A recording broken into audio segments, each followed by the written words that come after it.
Everyone, we're back here again. Mics are on. I always have to check the fucking cameras over there, but the mic things are over there. So I need to I need to look just to be super careful and on top of it all. Anyway, welcome to the Pantsless Podcast. This is our little show. With me here today is Northern Savant, Trevor, Dog, and not Gradigy. It's good. What? It's good. But he has a beard. He was tricking me. Yeah. I mean, we grew up close to each other, so you could just interchange. That is true, and it's just by happenstance. Like, this is not. it is definitely not like. It wasn't like Gradigy's idea to get Achilles Star here, but through like happenstance, 2 weeks ago when Achilles Star was watching the podcast, he noticed the dude in our chat who he recognized, and then turns out, fucking Gradigy and Empire and Achilles Star, everyone they lived like in the same fucking house or some shit in Illinois. One big fucking house. Yeah, big fucking house. Anyway, don't worry, Joe will be back. We did a little swap for this episode. It's all good. Anyway, how's everyone doing? Well, doing pretty good. Fantastic. Had an awful day at Tarkov, but I'm getting over it. That is basically Tarkov. Every day's an awful day with Tarkov. That's true. Whew, we got some stuff for today. I think we're gonna start with the big one. At least it's a big one for me because it's close to my heart. It's really close to my heart. And it's a sad day. It's a sad day for gaming and gamers all around. For one big reason. drumroll please. I called this day one. Maybe not, but day one. I'm gonna say I called this day one. It is now official. I'm gonna show you guys this because I'm such a good guy. I'm literally on the edge of my seat. You gotta keep talking. Don't worry, we're getting there. We're getting there. Even I don't know what we talk about before these things go up. There's a particular video game that I've been following since the release of that video game. I have been very, very critical about that video game since the beginning of it.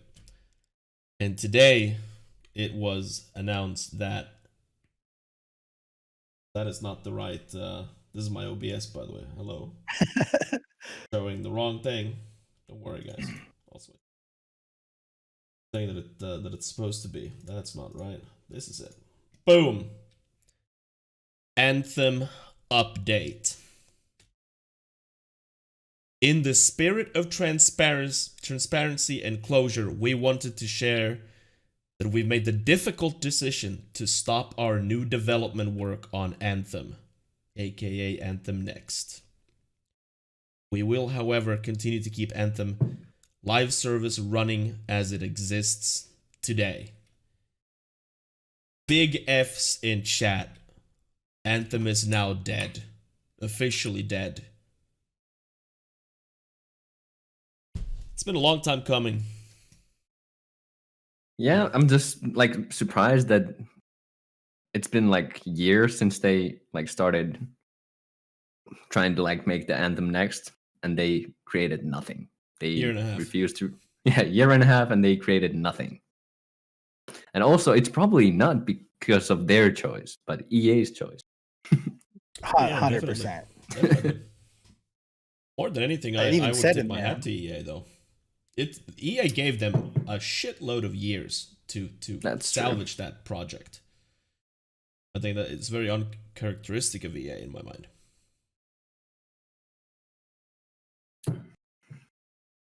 I wanted Anthem to be good, but it just didn't pull true.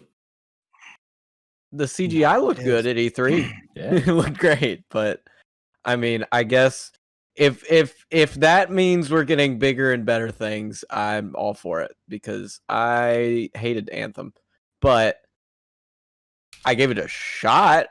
As I talked on the last one with the the alpha or the beta that didn't work at all. That was my shot. But yeah, I mean, it's kind of sad. It feels like it hasn't been around. When did it come out? 2019, right? Is that what it said on the article? 2018? I think it was 2019 February. So Man, it's just 2 years. That is crazy for a game that's supposed to be like live service, Destiny, like be around for 10 years, get all these DLC, monetize it up. Yeah, let's not forget that Anthem had a 10-year plan. Wow. But and like ultimately this is not a win for anyone. Everyone loses here. Go ahead, Nate. Oh, so the one I was going to say, if we get anything good out of this, their system for scaling everything, the way that they scaled the weapons, the players, was so complete dog shit. And if we just, as long as we never see that again, to me, that's the one good thing I can take. The silver lining for Anthem to me is that if we never see that system again, then it, I don't want to say it'd be worth it, but I'm hoping that they'll learn that you can't make a quote unquote RPG and then scale everything to everybody's characters. It defeats the whole purpose of an entire RPG. So I'm hoping they learned their lesson, at least in that. Among all the other problems with the game, to me, that was one issue that was so ingrained in the game, because it wasn't how do I say this? It wasn't a monster or a boss or an item, or it was just something that you could just take out of the game. That was the basis of the game. And so I'm hoping they learn their lesson there, and that everybody in the game world, takes a lesson from that and goes, okay, this didn't work. I hope they understand why it didn't work, I guess is what I'm saying. As long as they can understand why it didn't work, then it'll at least have served some purpose in this world. Yeah, I mean, Anthem, since the launch of Anthem, one of the 5 different launch days it had, but whatever, it completely, from the very start, it was a fucked up game. And the months after the initial launch, where there was just issue after issue and these weird kind of things, because I remember when we got the video footage of where they showed that a level 1 gun is as good as a max level gun. The numbers were arbitrary. They didn't mean anything. So, I mean, you have a literal looter shooter where the numbers don't mean anything. It boggles my mind, because somebody inside BioWare made the decision to do that. It's not some rogue developer being like, I'm just gonna half-ass this job. I mean, this was a pre-planned thing for the game, where you are eliminating the looter shooter aspect of your looter shooter game, where you're hunting for that next piece of loot, because that's what drives any looter shooter. It's and honestly, when it was announced that Anthem is going into this incubation period about a year and a half, where they scrapped the roadmap and they scrapped every future update and just said, okay, we're gonna hunker down, we're gonna have this small ass fucking dev team, trying to figure out how to rework this game. And it boggles my mind that EA gave them this long to produce absolutely nothing. I do not understand. Even pair that with Jason Schreier's Anthem expose that he did a couple years ago, where he detailed from the start of the development to the release of the game, where it 6 years they developed the game, but in actuality it was development in 2 years, because they were dicking around for 4 years doing nothing. Yeah. So, and even after that, what have they done in this year and a half? It like how does EA let that happen? I understand that, you know, even I as a gamer, I like when publishers let the developers do whatever they want. I like if there's not like that big overlord like looking over you the entire time. I think it's better for the game itself if like the suits keep out of it. But this is the other side of the coin, where, you know, there's like nobody there, fucking nobody reining these people in, and they're spending millions of dollars doing absolutely nothing, and then they shit out this game and it completely fails. And we have EA executives, the fucking CEO of the fucking company, on stage promising us that we're gonna have the best fucking game ever. We have a 10-year plan, and you're gonna fucking love it. And two years down the line, it's like, whoop, it's, yep, canned, shit fucked, yep, buried, nobody cares anymore. Let's move on. Like, That's because they make more money off of FIFA card packs than whatever that was producing. So I guess it was just like, okay, throw that in the trash can. but it's like, because it's so uncharacteristic like against EA's like normally how they do. They're so quick to like just sack companies and you know, end services and go balls to the wall. Like, this isn't working. We're gonna shut the studio down. We're gonna relocate these people to doing like EA games. Like, this dude and this dude, you're gonna make more FIFA packs for us, you motherfucker. And then that's how they roll.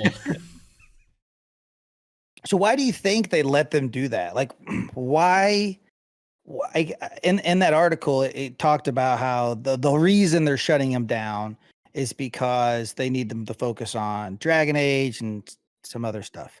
Yeah. So they have the reason for why doing it now.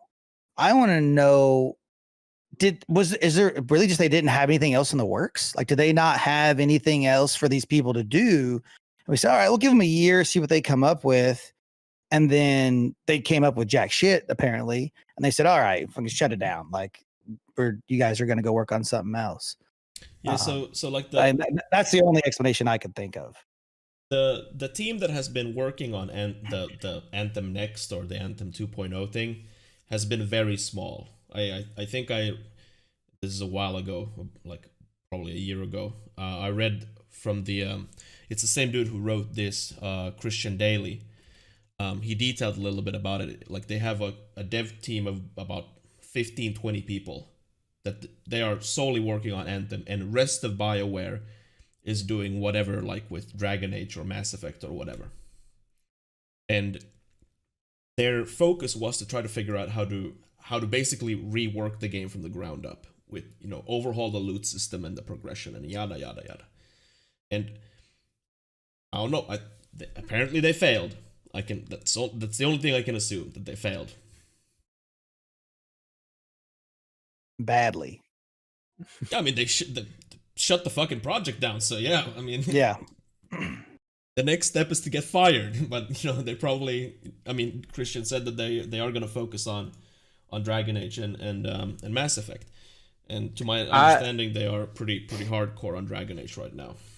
I'm wondering if the main goal was not, if it was like, okay, because the team's so small, right? You said 15-20 people. It's like, you're surprised that it's not more people trying to band together, be like, okay, how can we make this game good? It seems like they were just scrapping the bottom of their plate, being like, okay, maybe salvage it, but then like the product's already out, they already got money from the product. Maybe they were just like, if we save it, we save it, but like, best case scenario, you know, we get, you know, good press and maybe a few more sales, and then they move on to Dragon Age. So I mean, maybe it was just kind of like we'll try, but like maybe not the main goal to save Anthem. I don't see the point of that though. It's wasted money. Like, having an employee costs a shitload. And I mean, I don't think these are like low paying jobs. So like, having like one employee that costs the company maybe upwards of $200,000 a year to keep that guy, you need to sell a shitload of copies to like justify them working on something that's like on life support. Yeah, but think about Anthem was supposed to be the EA version of Destiny, or like the Ubisoft or Ubisoft. They have the what's it called?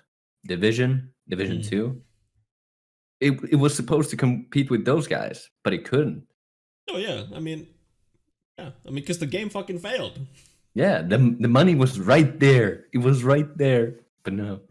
I'm just wondering. It's like who sat down and made the decision. It's like, all right, if their main goal was to like completely, like let's get Anthem, let's make it into like tip top shape, and let's redo what we did. Why do you make that decision? And then you're like, let's run, like one, however one. I don't know how big BioWare is. Let's just throw a number out there. 15 people, 1/10. I don't know. It's just such a small amount of. There goes Detective Tum figuring it out. But we got. It's just it's strange to me if they were genuine on like we need to save this game, that they had so many little resources. I guess the biggest resource they had was time. It was like, you have 15 people, but if you have a X amount of years to work on it, then you got to pump out something. Was the mindset, I guess. Yeah, I believe the small dev team was mainly just because the game was done. You don't have to create assets. You don't necessarily have to like program a lot. They could like switch things up, make like small adjustments that lead to bigger adjustments, and have this little period of time, the 1 year, 1.5 years, to see if they can actually make it. I think this was kind of like scouting time. So they went on, they tried to see if they can do something. Then comes in the Reaper and asks like, well, can this be salvaged? And then they probably had an honest discussion between like EA executives and the Anthem dudes, and they probably said no. I mean, You think there's a chance that? So I had heard early on that EA got their gritty little fingers in Anthem, and it was supposed to be something totally different to begin with. And then once they got into it, and they kept pushing. I mean, they pretty much ripped the game apart and made them supposedly put different things in, which makes you wonder: is the whole system, was that part of EA? I don't know. But could it be possible that this was just like a fuck you to them? Like, they didn't even care. Like, you've ruined our game already. We're just going to take your money as long as you're going to give it to us and not actually do it. Because how do you have a year to take a fully functioning game? I mean, there were bugs, but there were not a ton of bugs. There are games that have been out for a year that have more bugs than that game had at launch. It wasn't the bugs that ruined it. It was everything else that was totally fixable. Like, and the community was there to tell them, this is what we don't like. This is what we do. This is what we would prefer to see. And they had that feedback. They had a year. They had, I would assume, a decent amount of resources. So how could you not fix it short of just being like, we're not even going to try at this point because we're so pissed off of what at the whole process to begin with. It's just obviously complete theory, but I just want to throw it out there. Yeah, I mean, unfortunately, we probably will never know like what they actually accomplished in this time. I mean, if maybe in if 30 the plan years. is, well, yeah, I mean, at some point there's going to be that second expose written by somebody like, this is what happened during the incubation period. Well, the gaming industry is like it's very unpredictable. You never know what's going to happen. You never know what's gonna be the next big thing. So I think they gave the year for people to actually find the game and see what it's all about. Like, but here's some of the non-mysteries. A broken game is kind of shit. Yep. And like a non-functioning game is worse. And when the community is screaming about updates that they want in the game, and the developers are like, can't do it, that's kind of shit too. If you have a live service game, do what the fucking community wants. Yeah, but there was this game called Fallout 76, and it was a fucking mess when it launched. and it's still probably a fucking mess. And people still fucking bought the game. Well, yeah. So you never know what flies. You never know what flies. Sometimes you can throw garbage can at the gamers and they be like, "Oh, this is the best thing ever." A shit ton of people bought Anthem too. Yeah. and like, so obviously we don't have any numbers like how many people actually play Anthem. Like, let's say the last month. Because, like, ultimately what drives these games, even the shittiest game, it stays online if there's enough players to justify it being online. And I guarantee that EA has looked at the numbers, and they're like, they are doing the business decision. It's not worth it anymore. Just gonna, shut it down, and let's put these 15, 20 people, like, on these projects that are upcoming, and, hopefully someone inside BioWare has worked on Anthem and, like you guys said, like, learned something from this. It is baffling to me that there's like people in high positions within the games industry and in certain companies, and they keep fucking up. And I don't understand why they fuck up these most simplest things.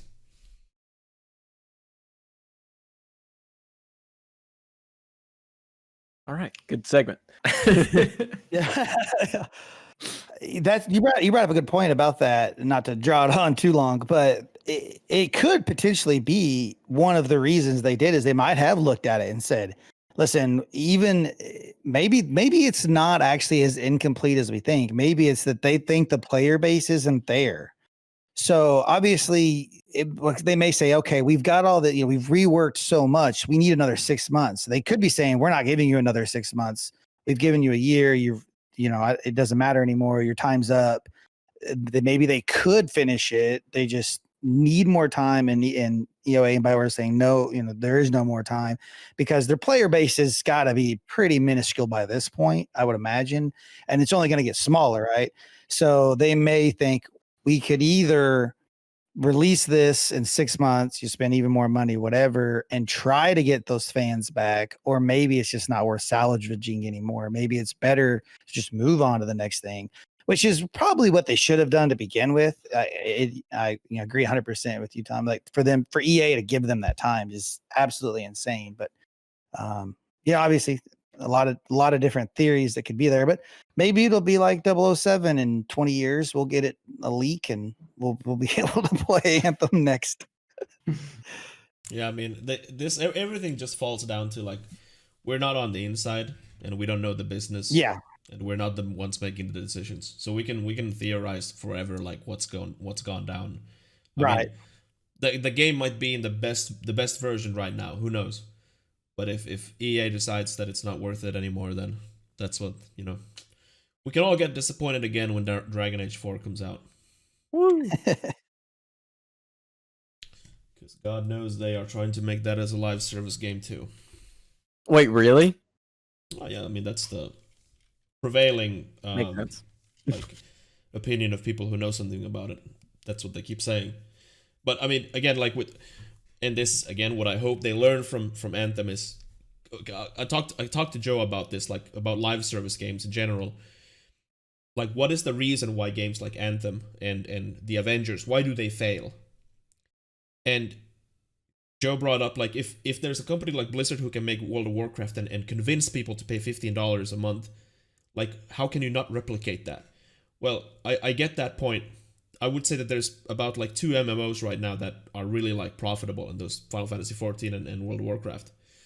And then we have, like, the live service games. Now, in all intents and purposes, they are, like, online multiplayer games, both sides. But I never really view MMOs and live service games in the same category. And I think I do this because, in my eyes, even like Anthem and Avengers, what I see is a game that is a single player game which they are forcing to be a multiplayer game. And what I see is, especially in the Avengers game, is when you boil down the gameplay, it is essentially you doing instances. Think like World of Warcraft instances. That is the gameplay. They have closed off maps which you run from start to finish and you hope you get some loot. That's an instance.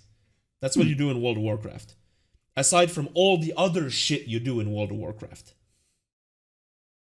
So they are boiling down like old school like game mechanics to their bare minimum, and then they're like, here's the shit, pay $60 now. But that's the thing. I like all the aspects out of like those instances. That's what I like. Exactly. That's my point. Like, because I posed this question to Joe. Like, how fucking livid would the World of Warcraft community be if the next expansion is like 6 closed off maps of instances, and that's the entire expansion? I mean, they would fucking hate it. Oh yeah, yeah. Be outrage. Yeah, of course they would. Like, 100%. That's not an expansion to World of Warcraft, and that's not what the fans expect it to be. I don't know. I think the Avengers game would have served way better as a single player game. I think Anthem would have served way better as a single player game. I think Division kind of works as a multiplayer game because, I mean, they riddle Division with those Ubisoft like quests. You know, they put the map, it's like a million fucking not checkpoints, but points of interest on the map that you go to, and they're like, oh, this is a quest. A quest? Run to this place and, you know, kill that guy. Oh, cool. And then we repeat that like 100 times. That's what Ubisoft does well, is like make co-op single player games, and where you have to just like run around and go kill someone, and then you change location and do the same thing. That's like every Far Cry game. Every Far Cry ever. Like, yeah. I mean, every Ubisoft game uses the same formula. Yeah.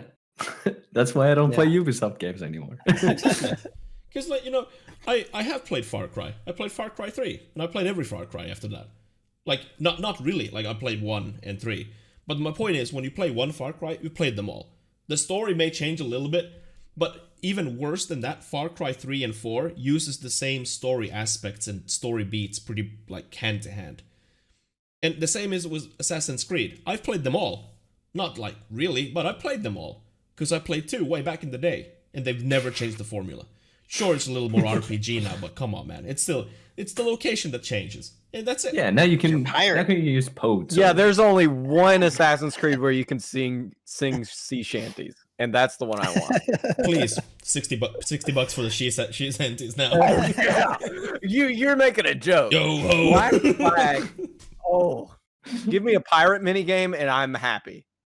I mean, Like, essentially every. Oh, sorry. Go ahead. They could have just made one Assassin's Creed and just release the rest of them as a DLC. That's exactly what I was gonna say. What was that like? Yeah, literally, that's exactly what I was gonna say. They could have. Same for Far Cry. It could have been just Assassin's Creed, and then every game from it. One, I mean, you are the same person, right? You're Technically, spoiler alert. You're traveling through time or whatever. I've actually never played an Assassin's Creed game. Full disclosure here. But I know everything there is to know about it because they've released 30 of them or however many they released, and they're all the same game as Tungle was saying. But yeah, and Far Cry is the same way, and they kind of did that, right? Didn't they? They had a Far Cry 5, and then they had like a Far Cry 5.5. And I did play. Yeah, and it was like I think it was $20 or $30 or something like that. I will play the Far Cry games just because was it standalone though? You didn't have to have the original. Yeah, I think I don't. They did the same with 3. They released the standalone DLC, the Blood Dragon one. Yeah, the story, you're in the same story, but I don't think you had to own the original. And it was actually probably better than the other one. It was just shorter. But it's honestly, it's about as long as those games need to be. All those games are just a little too long for the sake of people are like, if you make a $60 game and it's only 20 hours or 10 hours, people freak out. Oh, this game's not long enough. And they got to charge their $60 for it because it's a AAA title. So they have to pack it with full of bullshit, run, kill missions and all this stuff. And then they are like surprised when the player when the player like stops playing it after finishing the game because they have no replayability. It's like you play it through and then you're like, that's it. I'm done. That was a big thing with Cyberpunk. Cyberpunk, I keep getting news about how like most of their player base has stopped playing. I'm like, it's a single player story game. You finish that in a month, okay, next game. I'm good. There's not really any reason to stay there. Those stories actually pissed me off when people were like linking it all over social media, like, oh, Cyberpunk has like lost the majority of their player base since release. Like, no fucking shit. There's two different people of like who played Cyberpunk. There were those who played it and fucking finished it. And then there's people like me who still haven't played it because we don't have the fucking rig to play it. There doesn't exist anyone else. Yeah, but like if they had that headline with Club Penguin, it would mean something. But it's a story. It's a single player story game. It's like, okay, you finish it, and then yeah, I mean, like there's a few side quests there. In any game where you're supposed to play forever, it makes sense. But when who the fuck plays like, oh yeah, I finished a single player game, I'm just gonna start it over right now. Okay, Sully did that with fucking 15, but okay, fucking North 2, I guess. Yeah, I played the Sekiro. I played it like 10 times. So yeah, I can understand on some games, but you know, the majority of people play a single player game, and when they finish that single player game, they don't play it anymore. Maybe in a couple of years or whatever, but. And I wish they would stop putting multiplayer in games that don't fucking need multiplayer. Far Cry does not need multiplayer. Tomb Raider does not need multiplayer. Uncharted does not need multiplayer. Like, they try to get the replayability out for, but I don't understand why. Like, we could stop doing that if we could. Everyone would agree to just not. Who the fuck is playing? Like, I played it. I admit I played Far Cry multiplayer because I gotta see who the fuck is playing this. And you could probably do 1,000 matches and you're gonna get 90% of the same people because there's 20 people in the world that are playing it for whatever reason, and half of them are cheating. And you know, there's no outcry for against cheaters and hacks and stuff in a game like that because nobody's gonna fucking play multiplayer. It's ridiculous. So I had to throw that in on the. Yeah, I don't. It's Assassin's Creed. I don't think Assassin's Creed. No, Assassin's Creed had a multiplayer aspect where it was, I think you were trying to hide like in crowds and stuff, and the other person tried to kill you. Yeah. Oh, hide it. Yeah, and then Unity also had like the story mode multiplayer. That was the whole right. But like the main idea is like if you can, like, if I'm liking a game and I'm like, hey, it has multiplayer, maybe I can convince 2 of my friends to get it who wouldn't play it otherwise. That's why I think that's why they throw it in there, so it's a little extra bank. But you can play Far Cry the story multiplayer, and I don't have a problem with that. We that's how I played them all. They're kind of fun. But they have a actual shooter multiplayer 8v8 match. That's what I'm talking. Like, I don't mind the doing the story mode together. A co-op mode is not what I'm talking about. I think that's totally fine. You know, there are lots of people that, you know, I think more games should kind of embrace, especially difficult games that can still target younger kids. I think should embrace that to some extent. But I'm talking like flat on multiplayer. Like Uncharted had a freaking multiplayer mode where you got a grapple hook and swing around the map and shoot each other. And I was like, who's buying Uncharted to play a FPS? Like, nobody is doing this. Who cares? But two things. Ubisoft puts multiplayer into games because 10 years ago everyone was demanding multiplayer in games, and Ubisoft it takes a little while for Ubisoft to, you know, catch up. It's just the Ubisoft like formula essentially. The Last of Us 1 multiplayer was like one of the few like single player game focused multiplayers that I remember people really, really, really fucking liking. And I think since Naughty Dog makes like one game once per decade, I think they struck lightning in the bottle in a way. And it's odd for me to see like companies like Ubisoft that they really go after the trends. They never replicated that. And they never tried to like copy what Naughty Dog did with Last of Us. The Uncharted multiplayers, though, I do agree they were Poo-poo.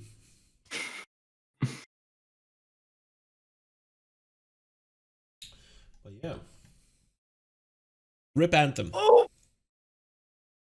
it was a good run. Was it though? Kind of, not really. No, Was never it, mind. though? Forget I said that. Mm. It was not a good run. In my opinion, it was still a better run than Fallout 76. Amen. Well, I- player base wise, Tom I probably guess. disagrees, but that's my opinion.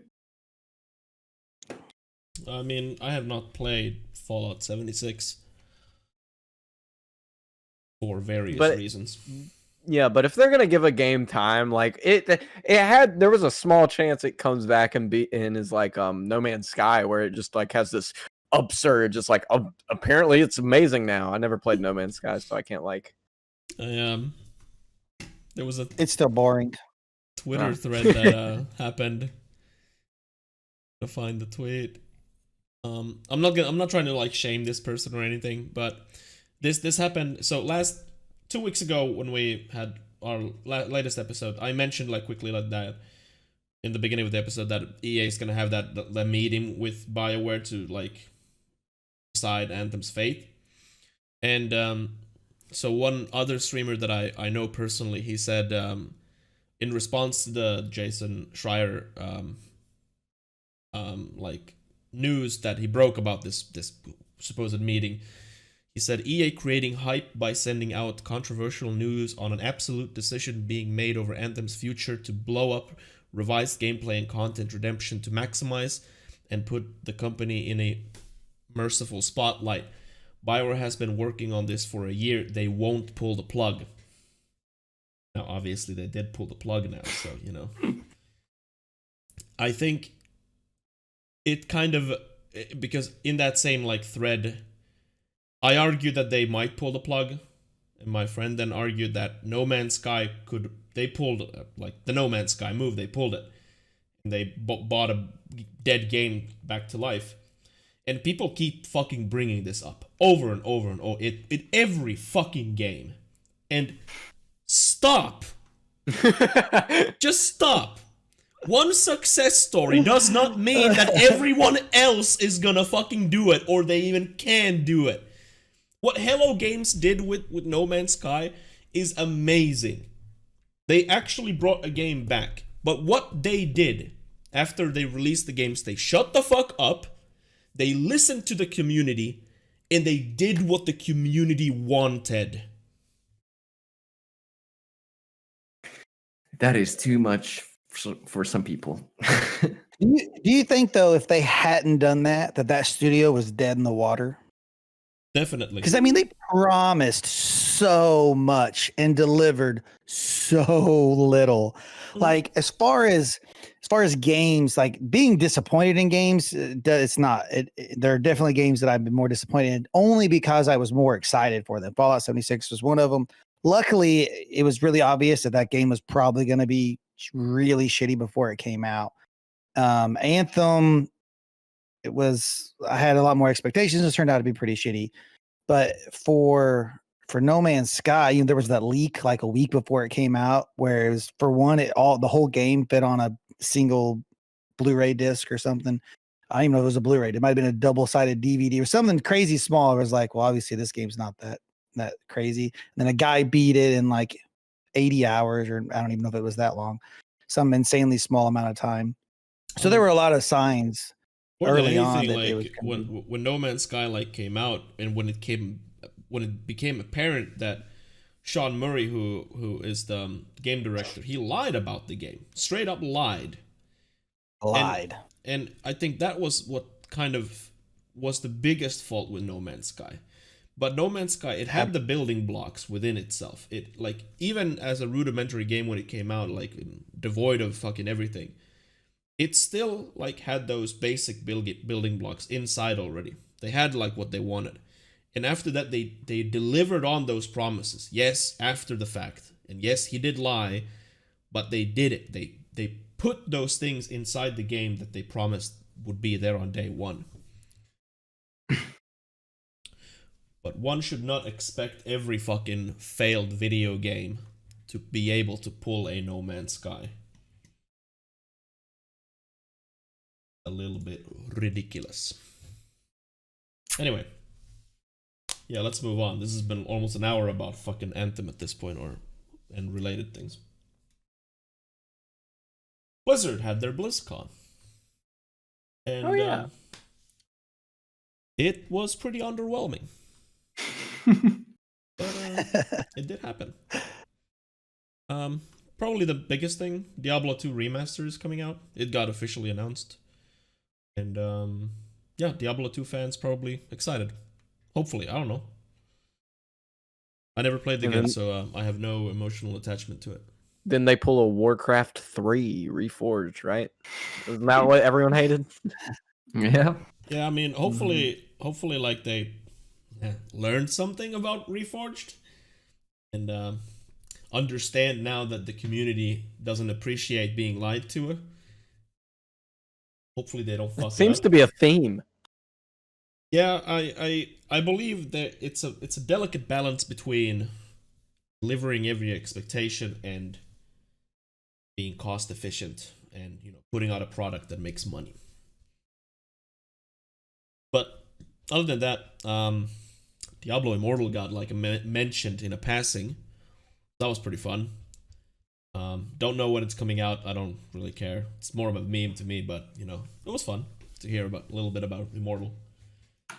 And Metallica performed for whom the bell tolls. Now I can't play the clip because Metallica will kill me. But every other streamer muted their own stream when Metallica played because of the DMCA. And even on Twitch's own Twitch gaming site, they played some happy music instead. They muted That clip is so funny. I mean, it's funny. The clip is fucking funny. I'm gonna link the clip in chat. Like you guys can like watch it on your own time or whatever. I will not play it because this clip has the beginning of For Whom the Bell Tolls. Yeah, they didn't even know going in.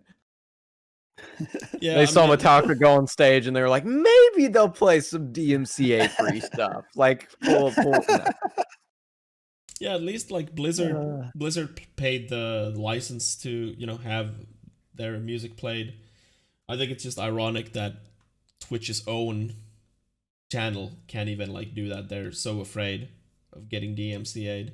And I mean, I think it more than anything it reinforces that everyone should be afraid. Well, it kind of shows that it's all on somewhat level playing field as far as it's not like they're whether or not they could, I don't think they could, but I think it shows that this is not a Twitch issue, the not being able to play music. That's not a Twitch thing. It's the music industry. It's their thing. Oh yeah, It's nothing to do with Twitch itself. Of course, like the optics of the entire situation is also just like hilarious because Metallica is also known for being like extremely vicious when it comes to reinforcing their own ownership of their music. At least in the 90s against Napster. Was that Fred Durst that supported them and was throwing benefit concerts for Napster? Limp Bizkit. Ooh, I don't know. And I think Metallica brought the hammer down, and Limp Bizkit thinks they're going to be the ones to save them. I might be showing my age a little bit on that. I mean, I was also pretty young for the Napster era, but I know what Metallica did. I know that they don't appreciate people stealing their shit or playing their music. Which is kind of weird because they also I think they've done this for at least 2 decades. They practically have like every live show free to be downloaded on one of their websites. So I mean, if you go, but you can't show it anywhere. Yeah, you can't fucking play it. Like, I saw Metallica in Helsinki back in 2006 or 7 or whatever, and yeah, after the fact, I downloaded that concert on as MP3. Yeah, they do that with they did the same thing. I saw them 2 years ago here, and they were just like, "Yo, if you go to the website, there's a MP3 you can download." And I'm like, I guess they get ad revenue from it. I don't know. That's a guess. Completely. No, but- I think because it's completely free to download, and I think they do this with like practically every concert they do. I also had the flu during that concert, but I had to go because I bought tickets. And so I sat down the entire concert and, in my whispered, raspy voice was like, die, die, At least on hardcore meds. at least you didn't have the COVID. Yeah, that was pre-COVID. Is there a time before pre-COVID anymore? I don't remember. Even I have a Metallica live DVD. Oh, nice. Pretty dope. You're completely right, Tom. They do have like I don't know if it's the whole show, but they straight up have their tour videos on their website that you tour can videos watch. Too? Yeah, they have. Okay. Yeah, they have. So they have like their tour videos, and then it has every show. I mean, they got Jimmy Kimmel Live listed on here. And the funniest part about this is it looks like they're all hosted on YouTube. so I guess it's obviously if it's Metallica putting it up, they can they own the rights, they can do it. But yeah, they have hundreds of videos on here.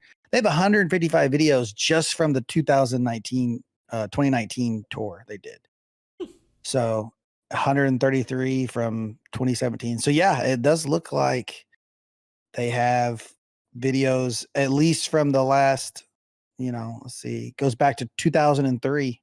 So at least since 2003, it looks like they have all of their tours. That's crazy. I never knew that. Yeah, I mean it's and honestly, like I can like shit on Metallica and still like their music and honestly what they do, like how they do that, it's pretty dope. I don't know any other band that like actually does it. Because I didn't know about the videos. I knew about like just downloading the audio for concerts, and because I think there's like some 90s tours that they even have like you can just download the audio. I'm pretty sure at some point they realized that they like bought all the camera equipment to like film all the DVDs and stuff, and at some point they just realized like we I don't know, we can't sell these stuff anymore. Just put it online, like every Well, they're single putting gig. it on. If they're putting it on YouTube too, I mean, they're getting ad revenue from that Yeah. for sure. So, Yeah. They're definitely they're making money off these videos. But like you said, yeah, they're recording them anyway. So why not? Yeah, You've already got them. Honestly, I think it's pretty dope. Not a whole lot of bands can do it, or they won't do it. Imagine if like Taylor Swift would just give away for free all her concerts, essentially, like after the fact. She would never do that. I don't know Mr. Swift or Mrs. Swift, and I don't mean to like bash her or anything. I used her as an example because she's a megastar. I don't listen to her music though. She re-released Love Story like a week ago. Yeah, it's a good song. It re-releases her old surprised. stuff because she hasn't the rights for the originals. Yeah. I'm surprised, Tom. I thought you'd just be a hardcore Tay-Babe fan. Listen, man, I might portray a character here. What I do in my own time, it's a totally different thing. You have no idea what kind of shrine I have there in my living room. Yeah, you don't know the posters on the other side of the camera. Exactly. You don't see my wall over here. Oh. Anyway, BlizzCon That's was good. overall. I looked what other people thought about it online, and it seems like the consensus is that was pretty boring. There was nothing about Overwatch 2. There was a lot of Overwatch 2 stuff, but it wasn't in the like conference area. It was like go to this stream, and they talked about Overwatch 2 a ton, showed a bunch of concept. Oh, okay. It was cool, like for what it was, but it was weird that it was like, let's show this outside of the announcement area on the side stream. That's a little weird. But yeah, there was a lot of it because I couldn't find the stream. I watched XQC watch it, so that's where I found it. But because I guess he was getting more viewers than the actual stream was. But Probably. yeah, Overwatch 2. I mean, it looked cool for what it was. I mean, the Overwatch 2 is a concept. I feel like I've touched on this a good bit. It's like it's kind of weird. Yeah, I don't understand it either. It's just Overwatch again. Yeah, so it's single player, but it's gonna be able to. It has multiplayer, but the multiplayer is gonna be backwards, like kind of compatible with the first multiplayer. So it's not actual new multiplayer. It's like it's the old multiplayer plus a new like single player PvE, like all that shabam. It's just weird that they made a whole new game for that when their entire player base still just plays Overwatch. You are buying a single player game. If Yeah. you're buying Overwatch 2. That's what you're buying. I get it. It makes sense to buy if you want the single player aspect, and I guess it can introduce people who haven't played it yet because you can still play the multiplayer, which is by far going to be what most people play, anyways. Like no doubt. Yeah, I mean it's gonna be for totally new players and I don't know, probably the tippy top hardcore that wants to play the single player. Yeah. Like I'll play it. I would have preferred a movie. Those movies on YouTube, those are good. I love those. For me, it seems like it's just a love letter to the fans. Yeah, I mean they have created quite a bit of lore behind the characters, and Yeah. it's to me it's just, why don't they sell it like why call it Overwatch 2? Why not That's sell the them weird as part. why not sell them as like, you know, DLC? That's exactly what I was getting ready to ask. Why is it not? I mean, obviously, Joe, it's money, but how can, what about it makes it Overwatch 2 and not Overwatch DLC? Like I mean, there's lots of games that, you know, they do this too, but the fact that it's like completely compatible with the first one, right? Like you can play as people that have the first one will be able to play with people that have the second one in multiplayer, right? Yep. Yes. Yeah. So how is it not DLC? Like how I think do you? they want to sell it for $60, so they can Well, have it as a DLC. the first Overwatch came out for $40, so it's like It's weird. not gonna be 40. It's gonna be if it's not 60, it's gonna be 70. Guaranteed. Wow. But like my point is, why is it not DLC? Like, because like what I said, the characters have like a lot of lore behind them. You could make like multiple like episodic small DLCs per character and sell them like $10 a pop. Exactly. And then they're like 2-3 hour long like small games. I'm oddly more okay with that. Like, Listen, Blizzard. Listen. Look here, Blizzard. I got the marketing for you guys. Just fucking hire me. No. Come here. It's like this. You sell the base game $60, and then you make each character DLC $10. Oh yeah. There we go. Yeah. Introduce the people first to the single player, and then sell the DLC. Yeah, They might do that. because they're already invested. They might still do that. Yeah, Yeah. there's a few characters that I haven't seen in Overwatch 2 yet. Like maybe it's because I'm blind, which is so true, but I could see them doing that 100%. Like, Totally. where's this character during the events of Overwatch 2? They're over here doing this thing you can buy for $10. Well, mean, Final that's Fantasy essentially- 15. Or the Siege model. Like it didn't really bother me that much. The whole like having the seasons and new characters, because you can play the game, you know, essentially for free, or I don't know. You have to pay like $7 or something, I think, for the base pack. I don't even remember now, but you know, so that's and I think Siege still doing that, where they release 5 characters every year or whatever. They they're just released somebody. $30.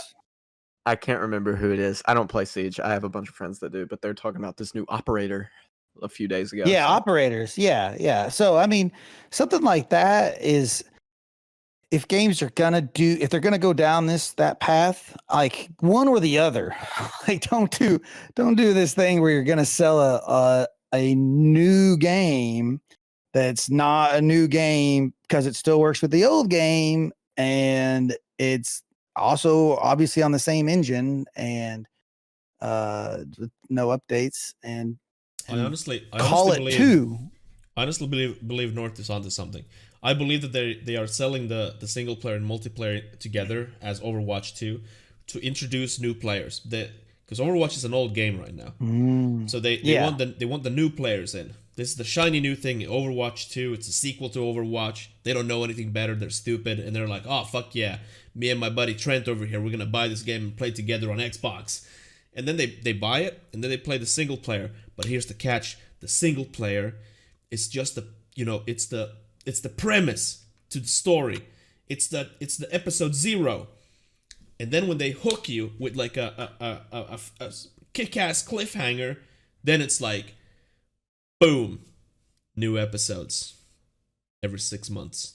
Yeah, but think about that. Overwatch is almost 6 years old game. So all those kids, when they were like 7 years old, they remember like maybe their big brother playing Overwatch, and now 6 years later, Overwatch 2, and they're like hitting that puberty and getting their own PlayStation 5 and all that crazy stuff, and then they see it and they be like, "Oh shit, I should pick that up." So I gotta answer Joe's question here. So he asked me if I would feel better if it wasn't compatible with the old game. And I told him yes, and he doesn't like that answer. And I want to explain real quick why. You're calling it a sequel. You're making a new game. You are saying this is Overwatch 2. This is not an Overwatch expansion. This is not an Overwatch DLC. This is Overwatch 2. What the fuck about it is a 2? There's no 2. It's Overwatch with more shit. Like Destiny 2 can't play with Destiny 1. You can't play Halo 2 and Halo 1 at the same time. You have Master Chief Collection. But it doesn't have to be a sequel. Okay. I can't get into Final Fantasy numbers. That's a whole other thing. But my point is, you're calling it a sequel to a game, but it's not. That is why if you either make a sequel, I shouldn't say I would. I think it'd be better to do it as do what it is. If I understand. So I understand the argument. You know, that's yeah. I mean, I think it's cool that you can do it. I just don't like what they call it. I guess that's yeah. I shouldn't say I would rather them. It's not that I would rather they didn't make it backwards compatible. I would rather they just didn't call it a sequel and they called it expansion or DLC or something else. I just wanted to explain myself. But I think the reason they do that is because they struck gold with the multiplayer. That multiplayer, yes. I mean, whether you like it or not, is like it's got this huge competitive scene, the Seattle, you know. Oh like, yeah. It's like that's the reason it's been around for 6 years. That scared me when you said that, North. But yeah, so they're like, I think they were just scared. It's like, well, if we go all in on 2, one, they're putting all their resources into the single player, which I'll take, right? If you've got a gold multiplayer and then they just put all these resources into a new single player, hopefully it's not like a 3-hour experience. Hopefully it's like an actual like single player game you can sit down and play for like a good while and is like reasonably good, because that's what justifies this. But because the multiplayer is so good, I guess they're scared that if they make Overwatch 2, they don't want to kill off Overwatch's regular multiplayer if they introduce a new multiplayer. But then people don't like the new multiplayer, so then they have to like revert and do all this like back and forth work, and where they split their player base. And I think it's smart. I definitely agree with you where it's like maybe you didn't need to call it 2. I guess it just depends on how much the single player is. I actually didn't. You brought a really good point, and I just want to say this one thing, and then I won't talk so much. But with the single player, That is a good point. I can see them charging a lot for the single player experience. What example, maybe what they could have done is whatever the campaign is called, if they would have made like Overwatch campaign name and that be the new thing, and if you buy the campaign you get these characters, it would have just been Overwatch 2. And I think, and I'm totally cool with that if they're adding this campaign in single player. And you make a absolute fantastic point. And you know what, honestly, kudos to them, because that didn't even occur to me, the fact that they don't want to split their fan base, like just fucking keep growing it, you know. So yeah, 100% makes sense. I guess I'm only upset about the name at this point anymore. No, I agree with that. Because I think the expectation is, when you're talking about a sequel, there's a certain expectation to it, and because we're conditioned to it. So when they're just calling it Overwatch 2, what we think is, oh, it's gonna be like a brand new experience, but that's not what it is. You are paying for the single player. Whatever the price is if it's 40, 60, 70, whatever, you are paying for the single player, especially if you have Overwatch 1.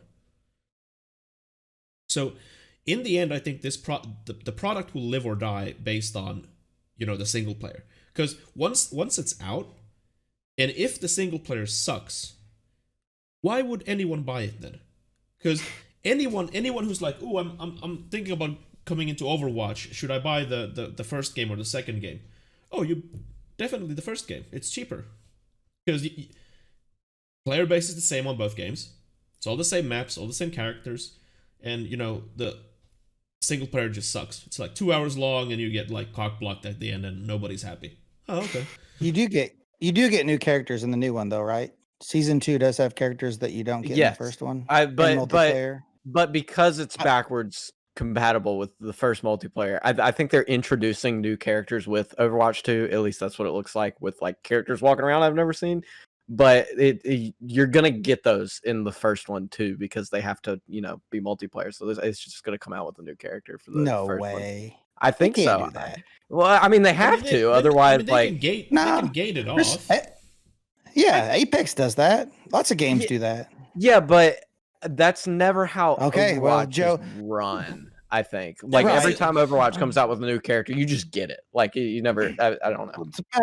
Back to Tomo's point, you're just buying a single player. It's literally the only thing you're buying. Yeah. But if it's a 30-hour, I'm not advocating it for being long. But like if it's an actual experience, like people would pay.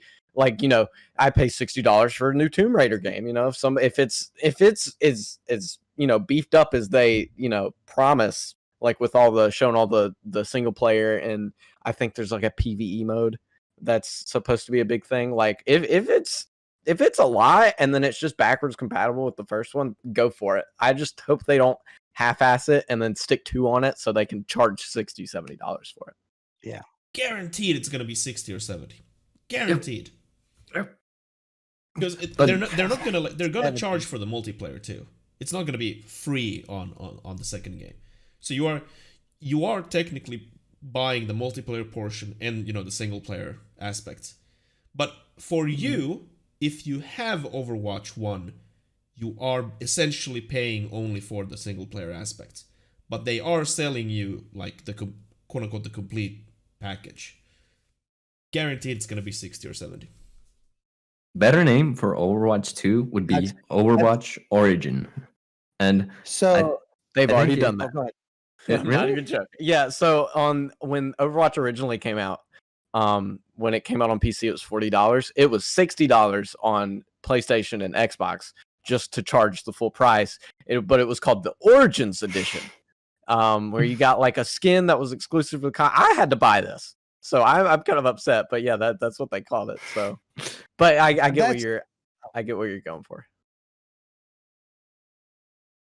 They called it. I'm sorry. They called it the Origins Edition on the PS4. Is that what you said? Yeah. If you buy Overwatch, which I think they changed it by now, but like originally, if you bought Overwatch on a console, not on PC, you paid $20 more for it. So you paid AAA, $60. And then you got the Origins edition, which is just kind of like how, you buy a deluxe edition of anything else, just with a different name. I just thought it was funny that North brought that up, and then they had already. Yeah. So They beat you to it 6 years ago. So if you own the first one, you're buying the multiplayer again when you buy 2. So maybe it's not more consumer friendly. But think about it this way: when Counter-Strike, if they release new game, the Counter-Strike goes basically off. Like, who wants to play that anymore? They got new shit, but all the skins, all that stuff loses their value. Like, imagine people who have spent like thousands of dollars on like keys and boxes, and now they release new game, and all of that is for nothing. That's why Valve is not gonna make anything else aside from CS:GO. Before the player base goes. Yeah, that has perfect algorithm too. Yeah. And that's what I hope they do, Joe. That was kind of what I was getting at.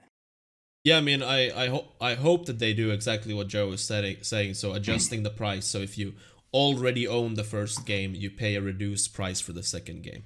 I hope they do this. But Blizzard is owned by Activision, and Activision, is the devil. Or just sell. Gotta love sell that 2 money. different versions. Right? Sell like a version that only has the single player. Oh, yeah. And then sell a version that has the single player and the multiplayer. So if you own one, and then because it doesn't matter anymore, right? Because nobody's going out and buying physical copies of any of this shit. If you're buying it, I don't even know if you can buy a physical copy of Overwatch. I'm pretty sure that's physical. It's digital only. So yeah, there's no reason why they can't. To me, if they don't do that, if they say, all right, if you it's $60, $70, whatever it is, surely there would be some outcry of people that go, I already own the first one. I don't need this. I don't want to pay that much. And whether or not now the difference will be, will there be enough people? And the answer is probably honestly, no. There probably won't be enough people that won't buy it for that reason. And there will be enough people that will buy it despite that reason that I would be probably more shocked if they didn't split the price up, but hopefully they do. And that would be, to me, obviously it's the right thing to do, but as Tummel pointed out, it's Activision. So we'll see. Yeah, I mean, because we're talking about the same company that releases a Call of Duty game every year, and what Call of Duty games are these days is that they recycle the same maps from old games, and they're selling you that game for $60. Or 100, 120, Yeah, I mean, 140. I mean, Plus when I sequence, buy 100. games, I need the goldest edition of the most platinum fucking version of anything. So I drop, all my money on the latest and greatest to get, that one exclusive skin that costs like $30. That will be worthless next year when the new game comes out. Yeah, but scrubs play 1-year-old games. That is that's why I have a problem with like 2K making NBA games. It's like you could pay to make your player better. Oh, like all my friends play 2K and I yell at them for it. Like, you just pay to make your player better and like pay for all this cosmetic stuff, and you pay to get better quicker, otherwise you have to grind the game for 150 hours. And then they come out with a new one the next year, and then all that's gone. There goes your $300 for your My Team pack. Like same thing with like FIFA. It's like, I got Ronaldo. My bank account took a $400 hit, and then you don't have Ronaldo next year. Where is he? 400? You're gonna crank those numbers up, baby. Oh yeah. My bad. If you're a kid and don't have a concept of money, it's probably going to be somewhere in the multi-thousands. Because I'm sure there's plenty of adults. That too. Yeah. I mean, we've touched upon these things so many times here. There's just there's always that one story. It's like the kid got the mom's credit card and spent $10,000 on FIFA packs, but it's not gambling. It's not. And I know this is not like Activision, but EA also, like, they sell every year, like clockwork. They sell the same game over and over and over again to people who pay $60 for them. And I'm talking about, the NHL and FIFA games. Yep. and they are literal reskins.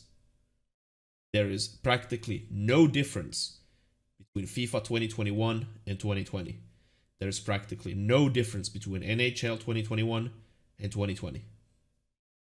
And the thing with those games though is because like other than the roster difference, right? It's such a niche audience because people that play, like my friends that play 2K like religiously, they don't play anything else, right? They'll pick up the Call of Duty, they'll play Warzone, they'll pick up some free game like Warzone, and then they'll spend like $300 on 2K every year.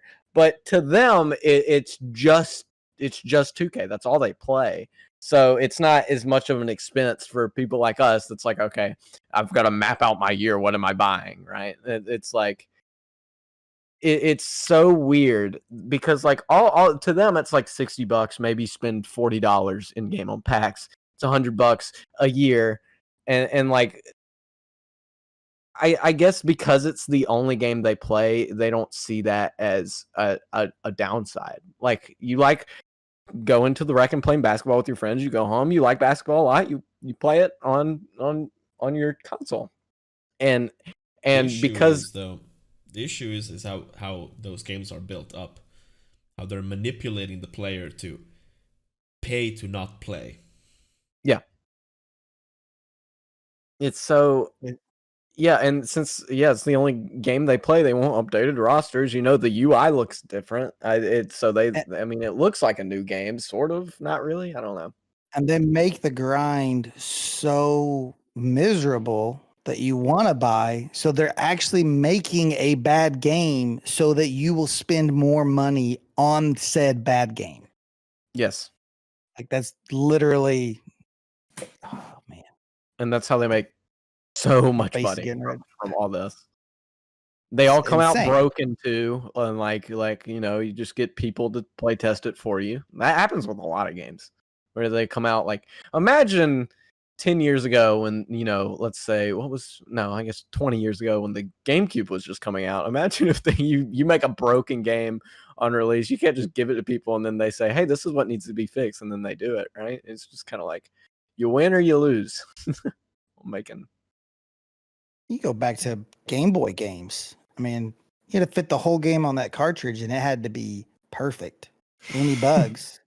If you had a game-breaking bug, which happened every once in a while, but very rarely, that was it. There's nothing you could do about it. I mean, like E.T., you know, Atari, everybody learned their lesson, and they were scared, and then the internet came along, and everybody was no longer afraid.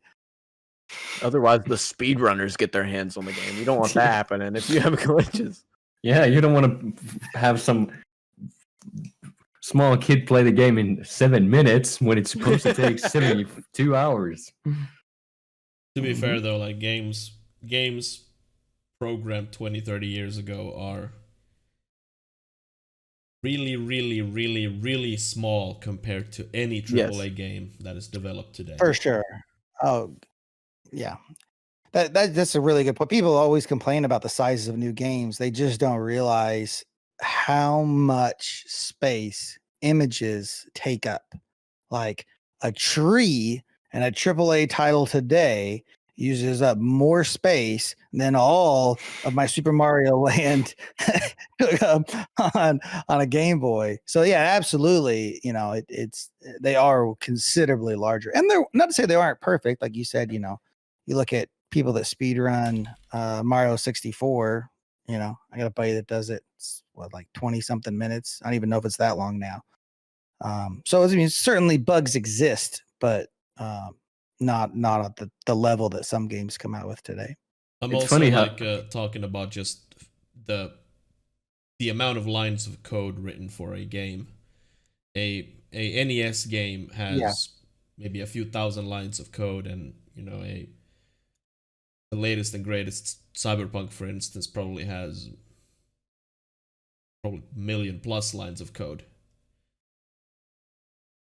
Funny how you mentioned the trees being bigger than the old games back in the day, and the trees are not that impressive though. Like even though they take a shit ton of space, they still not. They don't impress me. Well, and to be fair, most trees are now procedurally generated. So Yeah. tree might have been a bad example, but just assets is really there are a lot of single assets in games that are they're megabytes, But yeah, going back to what Tummel said with the lines of code, absolutely. I mean, games are astronomically bigger than what they used to be. Yep. But it sure is fucking easy when you only do roster changes for your fucking hockey game. You fucking, Make the menu look different. It's not even fucking. It's literally copy and paste. It's not. No, they had it in rows last year. Now they're in columns. Columns. Because even the FIFA games probably are the worst offenders here, where because there's like video footage of the new version of FIFA has the same, like, literally the same assets from the previous game, where they have the previous game's text on it still. Yeah, yes.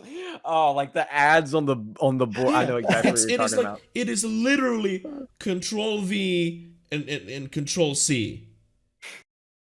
No, Control C, Control V. The other way around. Sorry. See, that's exactly how they did. They got the FIFA, 18 on FIFA 20 billboards. They accidentally pasted before they copied. Yeah, they fucked up. Yeah, but Fallout 76 had assets from Skyrim. Think about that. See, they've been using the same engine since Morrowind. I'm not saying that using assets is wrong. Like, practically every fucking video game uses some sort of assets that is already used, especially if we're talking sequels. They're taking the assets from the old game to the new game. It happens every like year. It's industry practices that are normalized. I'm not like bogging on that. But when you're so lazy that you copy your entire game from last year and just slap a new number on it and call it a day and $60 please, that to me is the worst offense. There's so low effort. It boggles my fucking mind that people just they are like robots when they go in. There's no reason why there should be a new sports game for any sport more frequently than probably every 5 years. Like, the technology does change enough that they could advance the graphics, but unless you're coming out with a new engine, new console, or you really, even if you've optimized it, there's no reason why new rosters and all that shit. They already sell roster updates now. I remember the first time I saw that, I about lost my shit. I was like, well, I'm never playing a sports game again ever. And I know they do get a lot of money from the Origin Game Pass, and that's how they bring in. But they still got these people that aren't buying the game, right? And then that's part of the reason they can do this, right? People are like, well, I'm already paying the $15, so what's so I've already got the game. I didn't spend the $60 on the game, so now they'll turn around and pump 60, 70, 100, 200, because they don't realize it. A lot of times too, they're like, oh, it's $10, $10, $10, 20 times, and now all of a sudden they bought every EA for the last 10 years or whatever. Yeah, it's an overglorified gotcha game, is what you're saying. Absolutely. Fuck sports games. Yeah, that was BlizzConline. I wish they were good. I really do, because I'm a big sports guy. Have you played Copanito? It's fun. It's the best sports game there is, and it's like $3. Copanito. It's like it's a soccer game. I think it supports up to like 8 players, and it is literally, let's see, Copanito. Oh, they've raised it to $6 now. I think it was 99 cents when I bought it.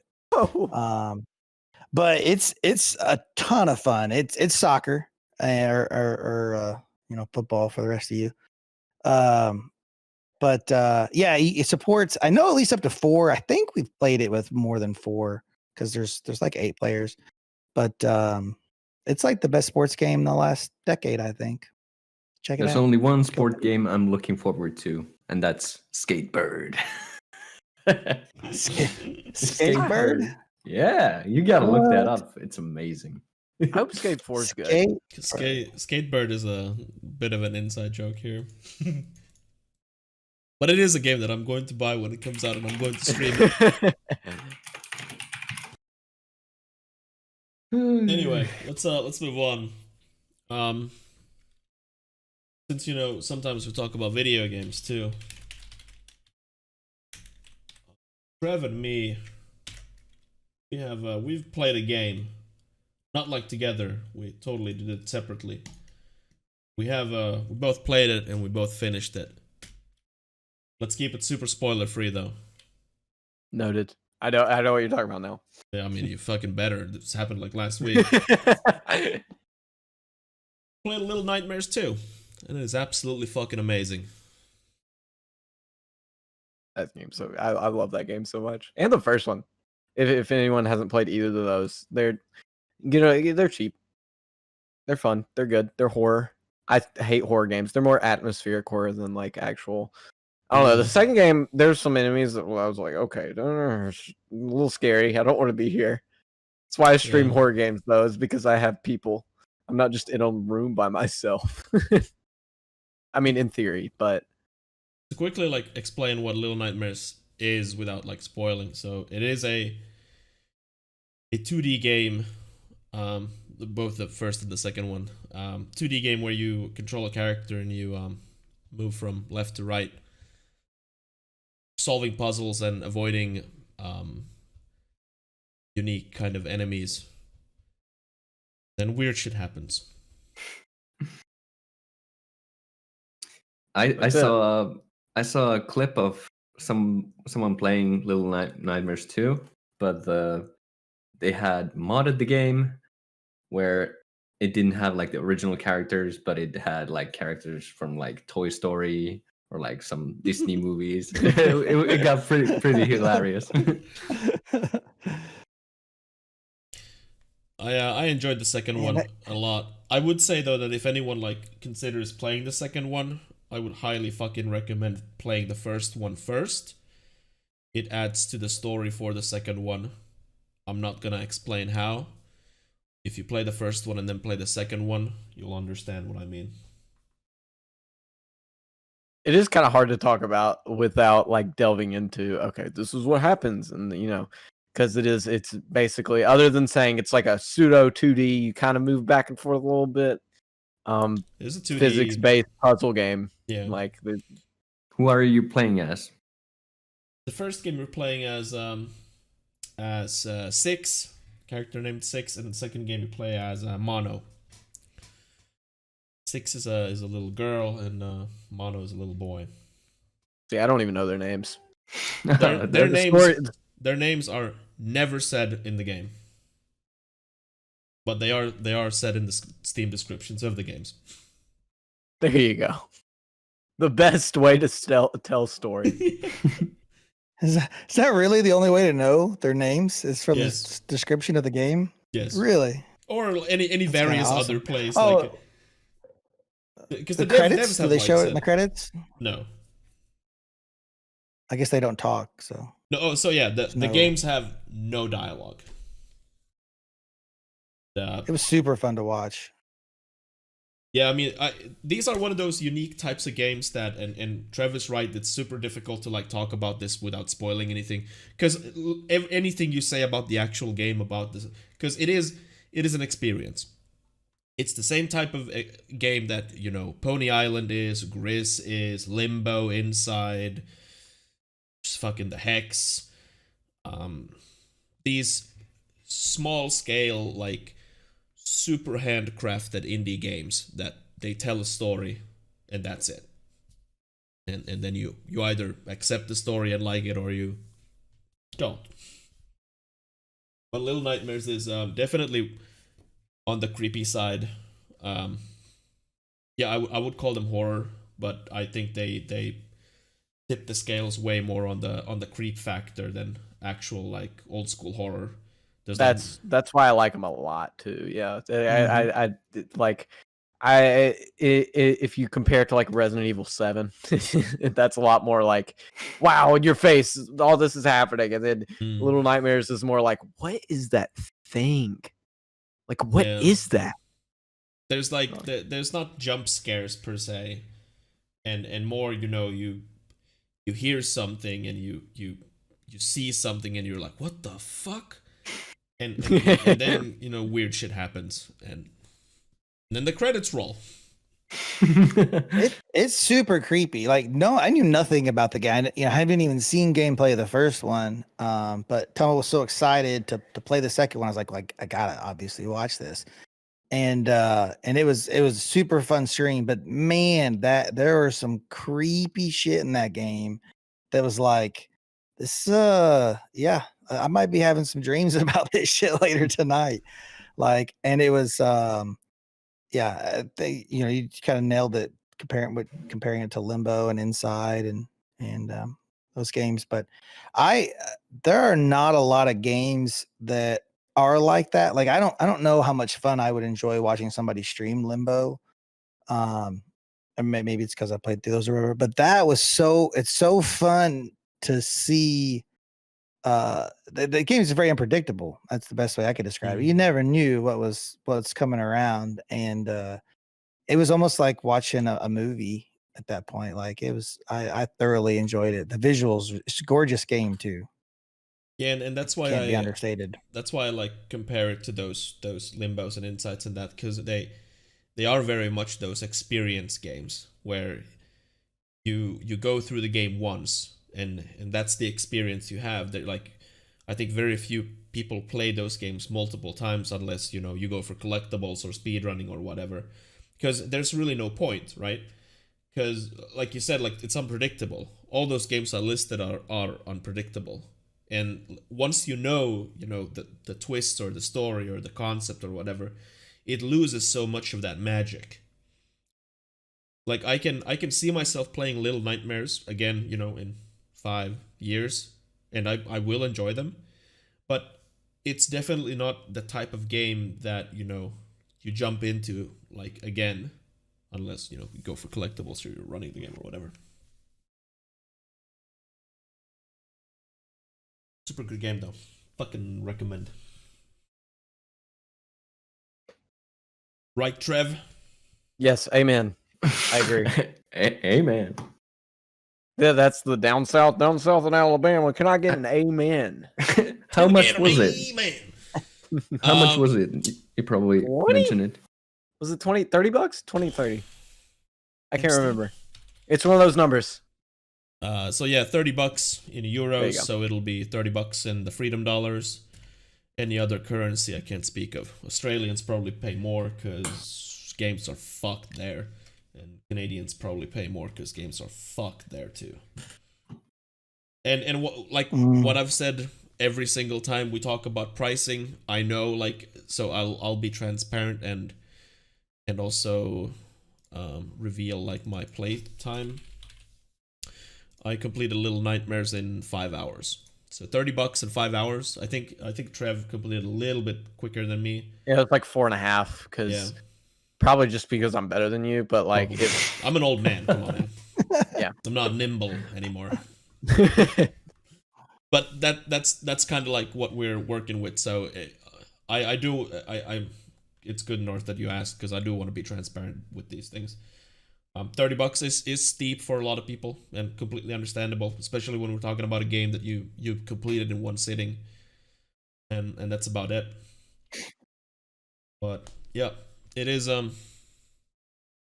for me it was very much worth it.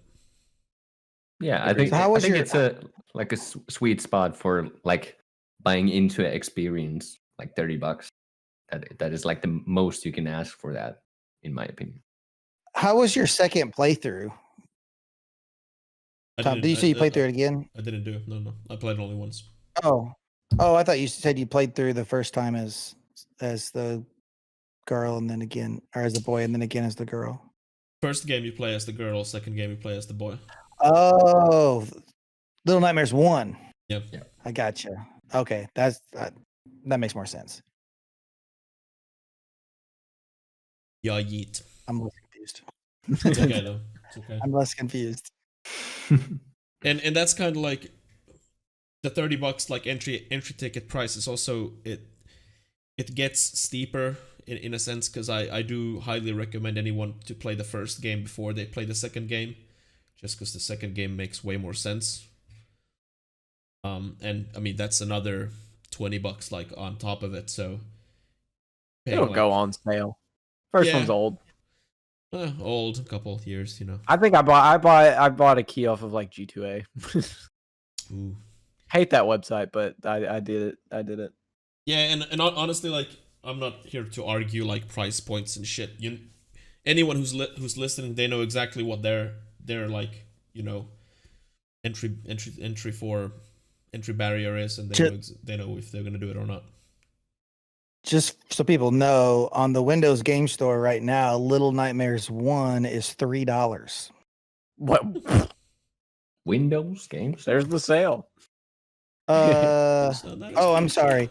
sorry. I read that wrong. That was the historical low. I apologize to Oh. everyone. It is in the US at Games Planet. They do have it for $3.60. Which is But still if you happen to have a time machine, you can get it for $3. yeah, you can save yourself 75 cents. I don't know how much it costs to operate a time machine. It's probably more than 75 cents though. So just make sure you at least do something else while you're there at that time. Do like a But, lottery coupon or something. Yeah, it's Make the currently money back. $3.75. Games Planet UK is $4. Denmark $4.55. Games Planet France. Regular old Steam puts it as $20.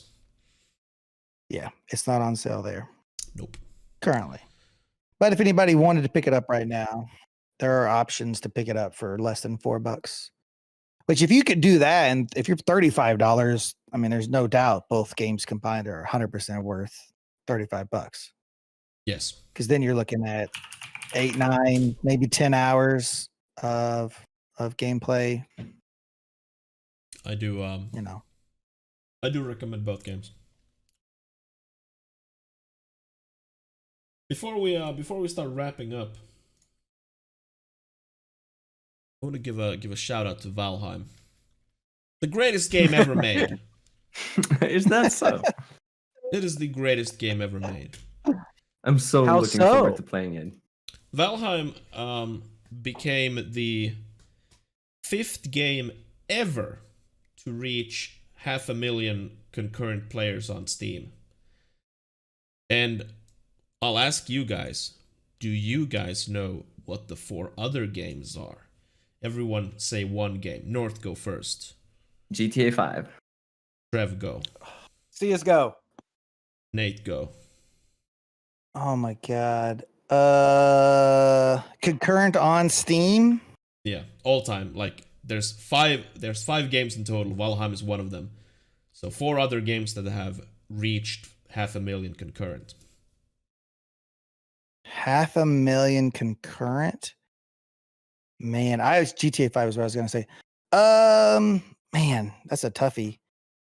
Rocket League claims to in their app, so we'll go with Rocket League. Maybe during RLS, but I doubt that's it.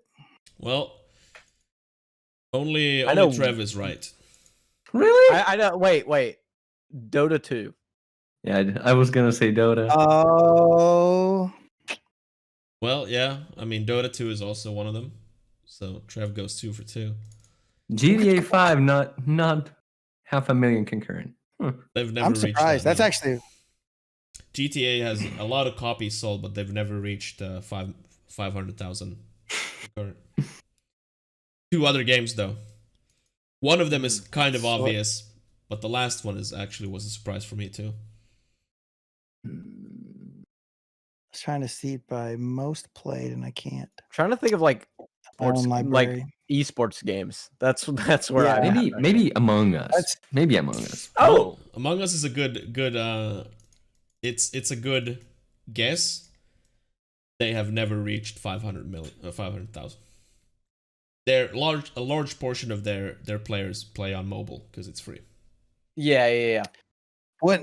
Surely not something stupid like PUBG, right? Ding ding ding. Oh no, I forgot about PUBG. There we go. PUBG is one of them too. There's one more game, And this one is like, it actually like surprised me.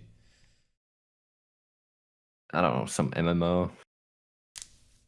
It is actually a Honey Pop. It's a single player game. Single player game. It's not Honey Pop though. Dang, Honey Pop 2. It's not Honey Pop 2. Dang it! No Man's I'm out of Sky? options. I don't know. Not No Man's Sky. I'm out. I'm out of guesses. Yeah, I don't know. Skyrim. It's Skyrim. It's gotta be No, Skyrim. definitely not No. Skyrim. It's also probably something stupid. If I get this right, I'm looking at my own Steam list. It can't be American Truck Simulator. It just seems like something crazy out there. Like I was like thinking of what would be a game. I mean, there are a lot of people that play Truck Simulator. Yeah, there's a there shit are. ton of people that play that game. But like getting It's a very popular. half a million concurrent is that's the difficult part. Like you can have a bajillion Beat copies Saber? sold. It's not Beat No, Saber. that's a 3D Now I game. know. No, actually, no. Really, Team Fortress didn't get 500,000 concurrent? No, it's such an old game. Yeah. It would have if I think it came out later. But Yeah, it's such an old game. Well, what is it? Spill the beans. The second greatest game ever made. Cyberpunk 2077. wow, really? Makes sense. I Day forgot one. about that.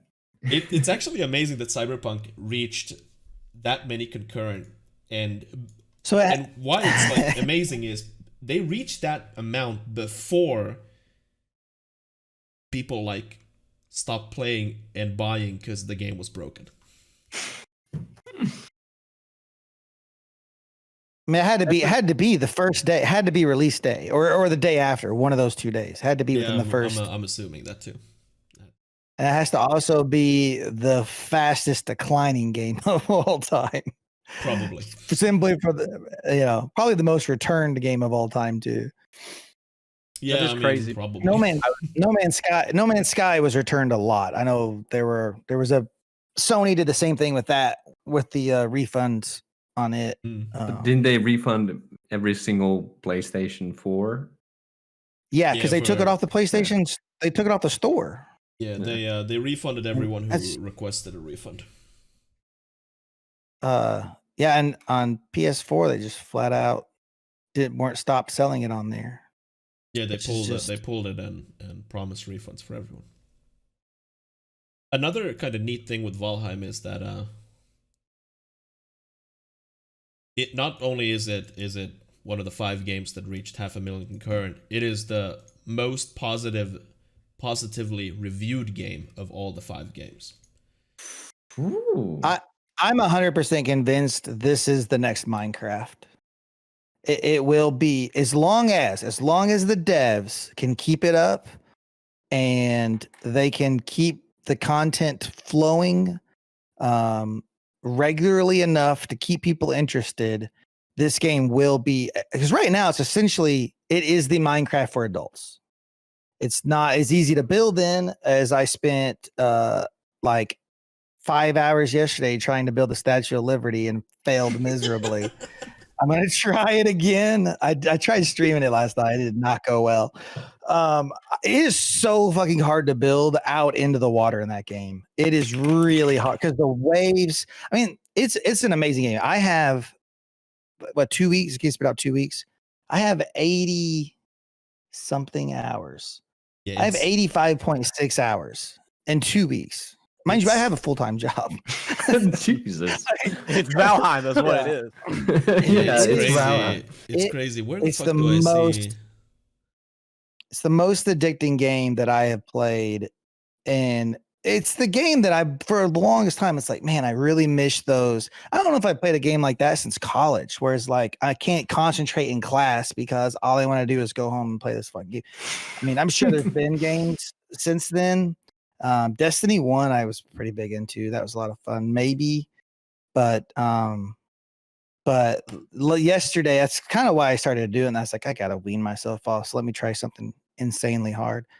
Isn't it? I gotta like not cold turkey, but like kind of like linear Yeah, I can't just regression quit. in the I can't just negative quit. direction. It's almost like I need to do something in it that's gonna piss me off enough that I'll play it just a little bit less. You know, It's crazy, like, because they like, I'm looking at I have 18 friends in my friends list. No, 20 friends in my friends list that has this game. I don't think I have another game that has that amount of like. I don't think any other game has reached. I think they went from 4 to 5 million bought copies in like 4 days. And because there was I don't know in which fucking Discord it was posted, but they hit 5 million sold copies like yesterday. Yeah, and it was like 4 days before that they hit 4 million. Like, honestly, like, Valheim it's going to be the game of the year. I'm calling it right now. It is going to be, for a lot of publications, it is going to be the game of the year. Because you know it's not going to go to a fucking Call of Duty game. And you know it's not going to go for the annualized sports games. And there's nothing else coming out. If by some... God of War? It's not coming out. It's pushed to next year. Wait, did it get pushed? Yeah, it's not coming this year. What are they doing the PlayStation conference tomorrow for them? You know, how much of its success... So, and I don't want to retract from the fact that this is the best game that I have played in a very long time, as by the fact that I have 80 hours in 2 weeks. Like, there are, I don't know if I've ever had a game where I've spent more time playing the game than I have working at my full-time job. I don't know if that's ever happened in my life. But how much of its success comes from the fact that not only is it a kick-ass game, but the timing of this game could not be more fucking perfect. It released when there's nothing to compete against it. The biggest game on Twitch right now, or it's probably Valheim by now, I would imagine, but when it came out was Warzone. Warzone has been dominating, but it's been dominating for long enough that I think people are starting to get sick of it a little bit. I think it's watchers, are going down. I know some of the big streamers are already starting to introduce other things in their streams. So there's not a lot of competition for it. I have yet to hear anybody say, I don't like it. If you go into a stream that has 3 people, you go into a stream that has 300 people, you ask every single person playing, there's nobody that says, oh, this game's shitty. It's no fun. I don't like it. Even if somebody probably isn't that crazy about it, they're not going to say it's a bad game. So you have a perfect game with nothing to compete against. It makes me wonder if this game if it was competing against, like, say if it had come out the week of Fall Guys, like if it came out like maybe the week after, maybe it would have eventually caught steam and maybe it would have blown up this big. I don't know, but I don't think so. I don't think this game would be as successful, and I'm super fucking glad that it is, because I want this game to be around. I want this game to be the next Minecraft as far as adding stuff to it. I want them to keep bringing us content. I'll pay more money for more content. I'll throw money at them. I don't care, because I'm enjoying it. I'm almost done with it, so that's why I'm already ready for more. But even then, there's still shit you can do, and I hope they don't change. I don't want them to change anything about the game. I just want them to add more stuff to it. And there's like, I don't want to spoil anything for anybody that doesn't know, but there are regions in the game that you can go to that are not complete. You can go to them and there's just nothing there. There's very little there, which they've already told us that one of the expansions is the mountains, which is already an important region of the game. So I'm excited. I think, sorry to go on a little bit there, but going back to my question, how much of its success do you guys think is due to timing? Am I crazy, or do you think that actually has something to do with it? I think there might be something onto it, because I remember 2 years ago when Apex Legends came out, it came out of nowhere. Like, week before that, no one heard of Apex Legends. Yep. And then in the middle of February, they just come out, and boom, in like 2 weeks, they hit like 5 million players too. It's amazing. There has to be something in this period of time. I believe this was calculated by the devs because they know they already because they've been developing this game for a while, obviously. So they're looking So at they're looking at everyone else. Everyone's delaying their games like further and further. Those who wanted to push their games out, like CD Projekt did last year, they did it because of the last console generation. Now the console generation is old. No one fucking cares about the PS4 anymore. Now it's all about the new consoles. There's not a fucking single next-gen game coming out. They're all been delayed to next year or further. Yeah, sure, we're gonna get some whatever games at some point that nobody gives a shit about. But the big hitters, they're not coming out this year. And usually, like, the trend has been, like, for the past couple years that those mid-level AAA games, they come out in, like, March and April. Because they don't want to compete with that, those Call of Duties and shit later in the year, and summer is just dead. So, and this year is again because the generation switched. There's nothing coming out. There's no games coming out this month. There's no games coming out next month. There's no games coming out in April. So, like, I believe that they did this deliberately. They knew that they had a great game, and they looked and they're like, okay.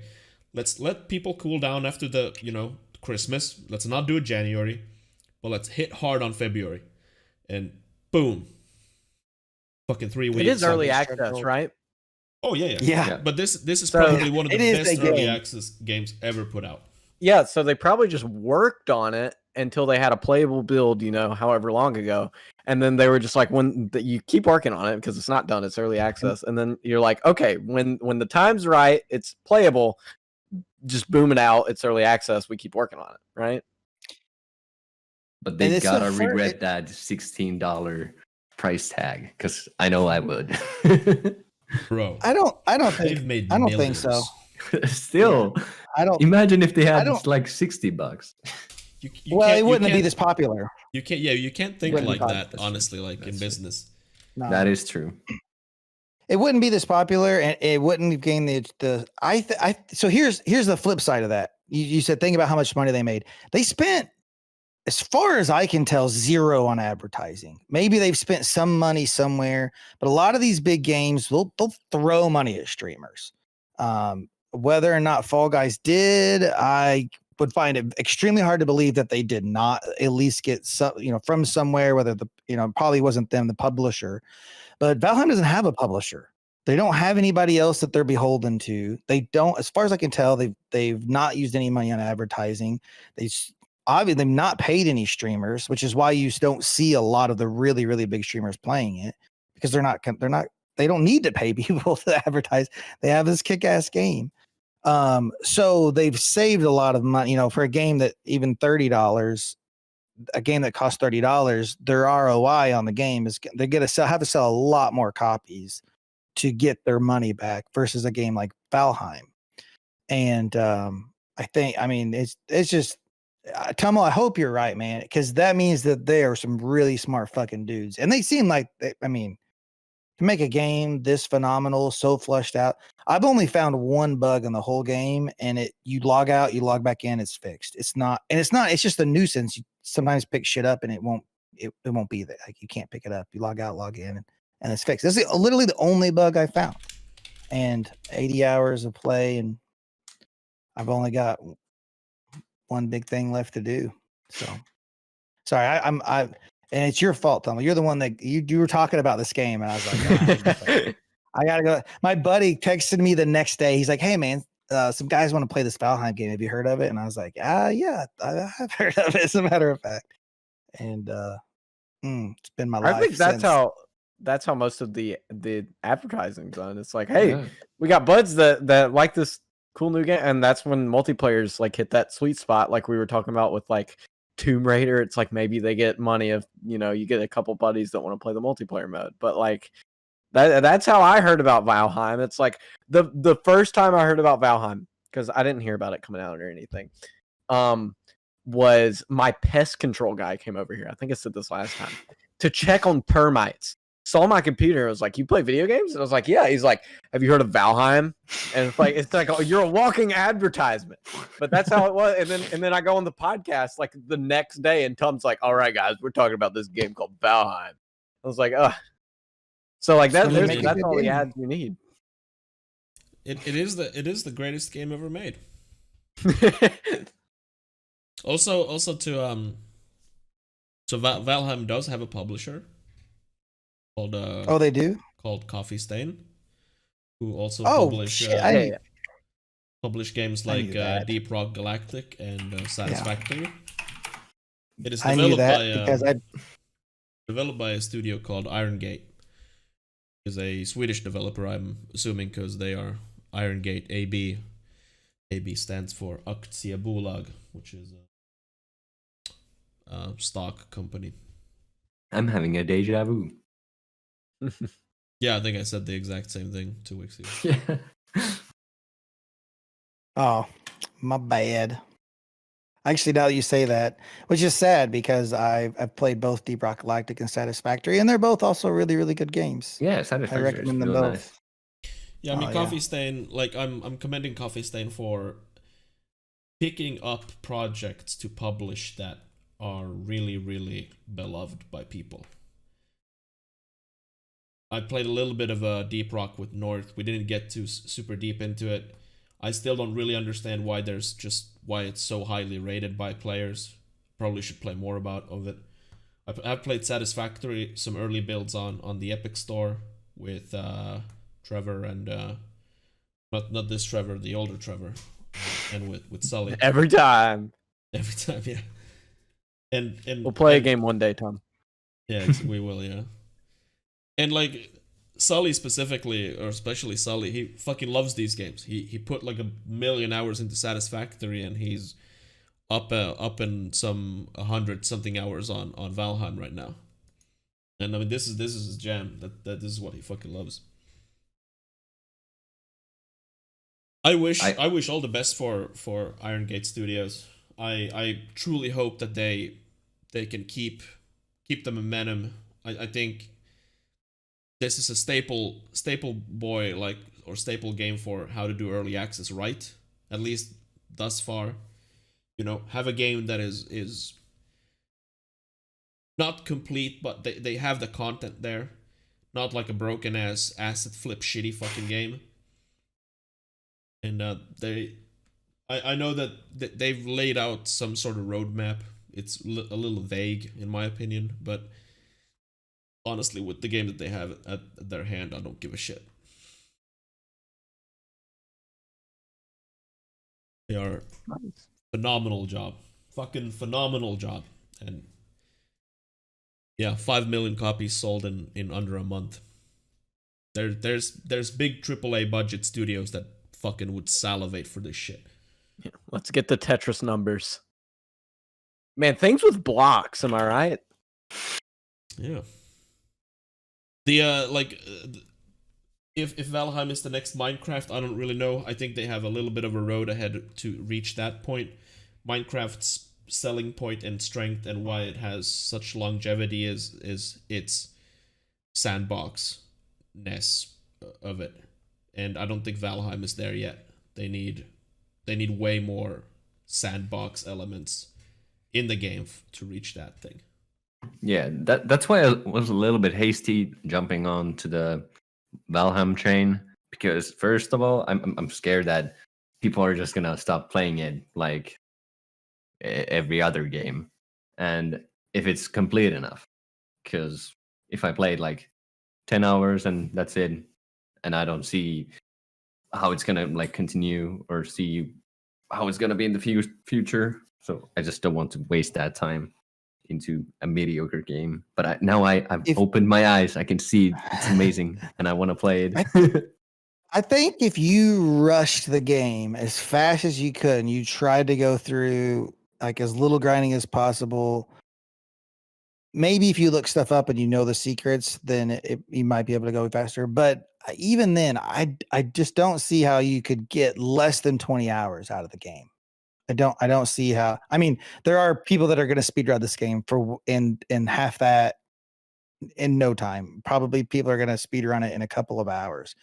But I think as it is right now, if you go in, you don't know a whole lot, especially if you're playing by yourself. But maybe I don't know if playing with another person actually makes you go faster or slower. Probably slower. But it probably does. You're probably right. Because you have to but either way, mine for so much shit to craft everything. Yeah.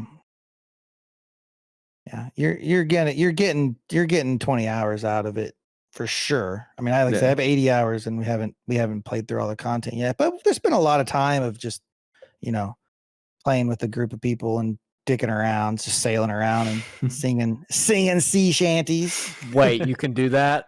I mean, you can Where's sing my- yourself, where's right? Steam? I mean, Where's Steam? I mean, I literally sang it myself, not in the game. I sang sea shanties even to everybody better. else. Vikings better. don't sing sea shanties. I'll get the clip and send it to you, Trev. Thank you. It's a little dirty. I'll just warn you right now. I still haven't played Valheim, but I've definitely been meaning to ever since we talked about it last week. I just have been doing other things. But yeah, I mean, it the entry price point is like, for what it is like, why wouldn't you buy it, right? If you like video games and you have, a bunch of friends playing it, I think it hits that perfect sweet spot. Yeah. It's the greatest game ever made. There you go. Congratulations on the game of the year. No, I mean, I'm not even bullshitting. I believe that this year is gonna be so starved of those traditional AAA games that I seriously believe this will be the game of the year. You're forgetting about one game, Tom. Mario Golf is coming out in June, okay? And I'm buying it. Skatebird is And going to release this year. I thought you guys would say something legitimate. There are some Tell me rumors Mario about Golf. there are some you rumors saying- about the Sony State of Play that is happening tomorrow. Again, like gamers going rampant, of course. There's rumors that Elden Ring is gonna be shown, and that Elden Ring's gonna release this year. And there's also rumors that they're gonna bring Bloodborne not only to the PS5 but also to the PC. And I mean, I want to sip the Kool-Aid too, but I've been burned by Sony so many times at this point that I don't believe in anything. But yeah, State of Play tomorrow. Was it like reasonable hours? I think it was 5 p.m. EST. You put I the thing somewhere. Yeah. It's in my photos on my phone. So if I just pull this up really quick. 5 p.m. EST, yes. It says ET. Is that Yeah. I mean, Yeah, it is it's ET. Eastern. okay? Oh, Dan, we made a promise to Joe to not mention that on this podcast, but we're gonna mention that on the next podcast. For anyone listening on YouTube, you have no fucking idea what I'm talking about right now, and that is deliberate. I will not spoil this to the YouTube crowd. So anyway. We could start winding down here and Oh, what happened this week? What happened? There was this week? also a. I'm just talking about gaming wise. Like I feel like we talked about a lot. Also, there was a Nintendo Direct last week. I think. Yes, there was. I watched that. That's where Mario, the new Mario Golf, comes in, which I talked about on the end of the year podcast. That Mario Golf Toadstool Tour was game of the year, and Nintendo, welcomed me with open arms and decided it actually looks really good. If y'all, I know it's weird talking about Mario Golf, but they're bringing back story mode from the Game Boy version, which I beaten twice, and I'm excited. It's the weirdest thing to be excited about, but yeah. They also they announced this game, and you can play the demo on Switch now. They announced this tactics game. I forget. They have a working title for it. But the project. It was Project Tactics Triangle something. Yeah. Same people that made Octopath. Yeah, yeah. So if you know how Octopath Traveler looks like, it is the exact same art style, but it is a reminiscent of like Final Fantasy Tactics. So it is a turn-based tactics game, and my God, I really wanna fucking play. Project Triangle. Is that what you? Yeah, it's Triangle something. If you look up Project Triangle, it'll by far be the first thing that pops up. Oh, Project Triangle Strategy. That's their amazing. working title. Working title. Yeah, Octopath Traveler was Project Octopath Traveler because there was 8 characters you could choose from, and that was working title. And then they were like, okay, Octopath Traveler. Yeah, people were making that joke on Reddit that they hope that Project Triangle will also just be Project Triangle. Triangle Strategy. Yeah, that's it. Hey, I watched some gameplay of it, and yeah, fuck me, I really want to play it. It's coming to Switch and it's coming to PC and PS5, I think. They have a debut demo for the Switch. Yes. Yeah, if it's like Octopath Traveler, it's like an hour. You play it. I had to grind. I played the Octopath Traveler demo. I had to grind for that thing. There was a boss fight at the end of the demo, and I had to grind for it, and I hated it. I never bought the game, but yeah, unfortunately, the demo is just only available for Switch users. I mean, kind of get it, but would be real cool. I think Octopath, it came out on Switch and then it came on PC like after the fact, right? Yeah. I'm assuming they're gonna do the same thing here with timed exclusivity. Yeah. Probably doing the same thing with Project Triangle Strategy working title. Yeah, that was the Nintendo Direct. It was the first Direct in like over a year. Yeah, no, it's almost. I think it was since September 2019.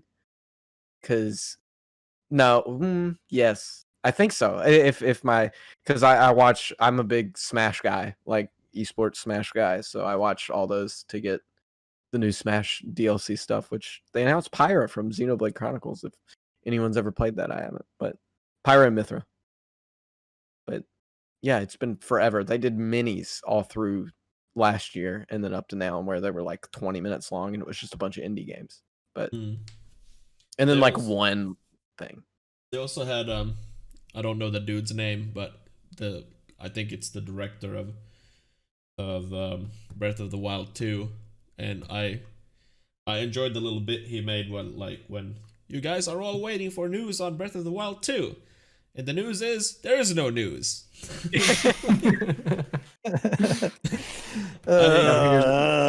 It probably pissed off a lot of people, but I found that really funny. But they did broke my heart. They did like announce Skyward Sword remastered for the Wii. And I think they're also doing a Pokemon announcement soon, but I can't because it's the 25th anniversary or whatever. Oh, they're definitely gonna do something.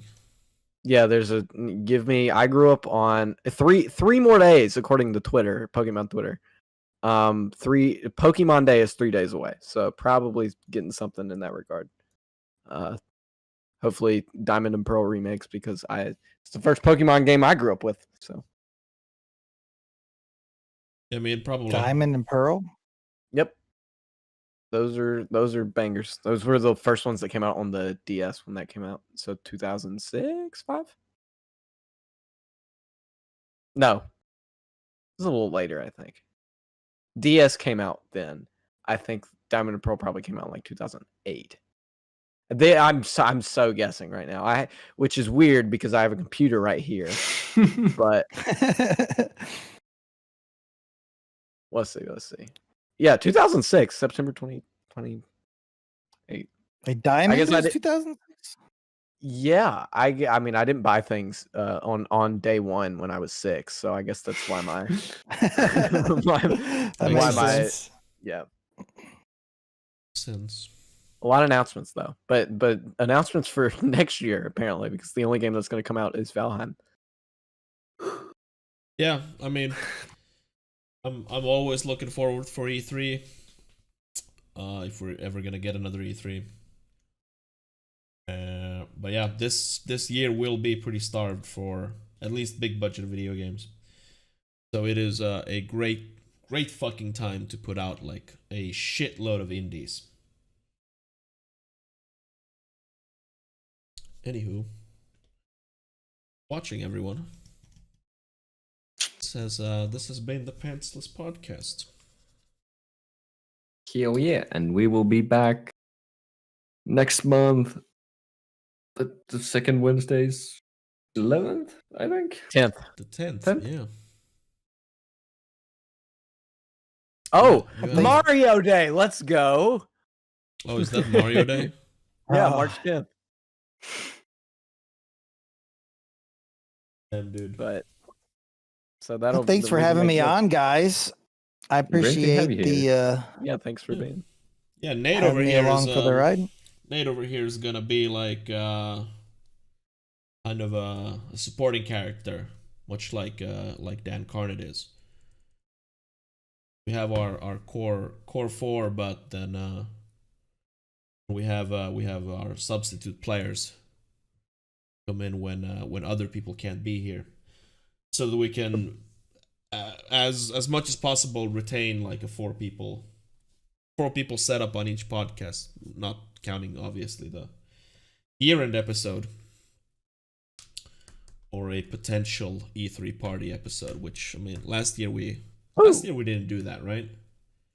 No. Because there was no E3. That's right. There wasn't. I think there was an E3 last year. Yeah, there was the Summer Game Fest, and they had like, I have never watched in my life that many fucking like gaming shows. And I said it last year, I never want to do that again, because it was insane. The amount of like shows, I spent like multiple dozens of hours fucking watching these half-assed fucking gaming shows, trailer after trailer after trailer of games I didn't care about or remember even. I probably saw like 200-300 different video games in the span of like a week. And I can't name a single one of them anymore. I fucking know. Fucking horrible. Anywho, yeah, we'll be back in 2 weeks. About 2 weeks. It's gonna be the 10th of March. It'll be exactly 2 weeks. Exactly. Yeah. That's actually. Oh, who knew? Neato. Yeah. Yeah. Anyway,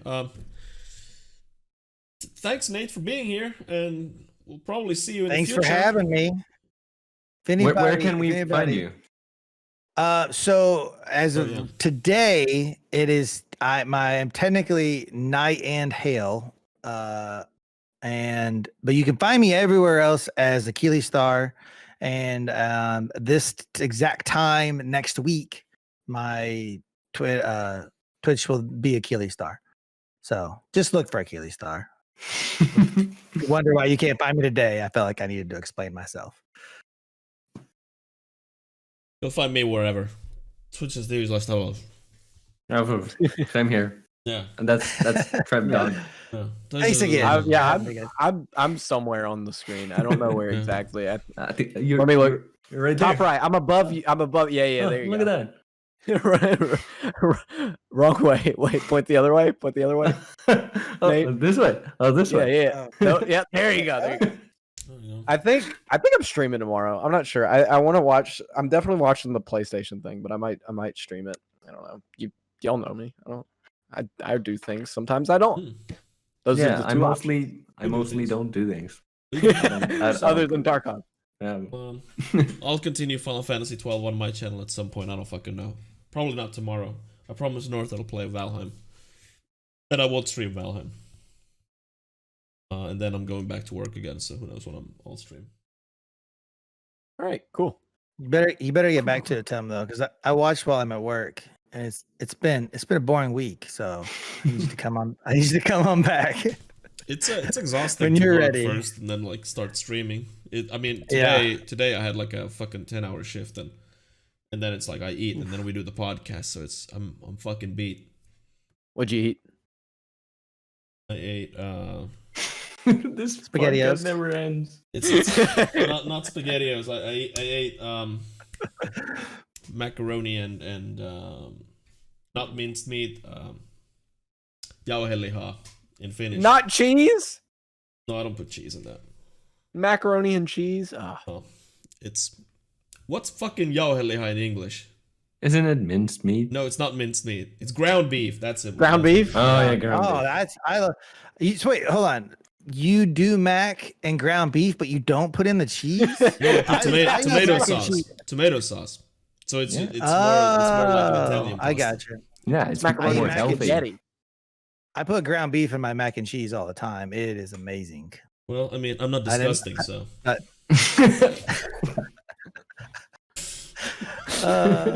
the part where we smile and wave.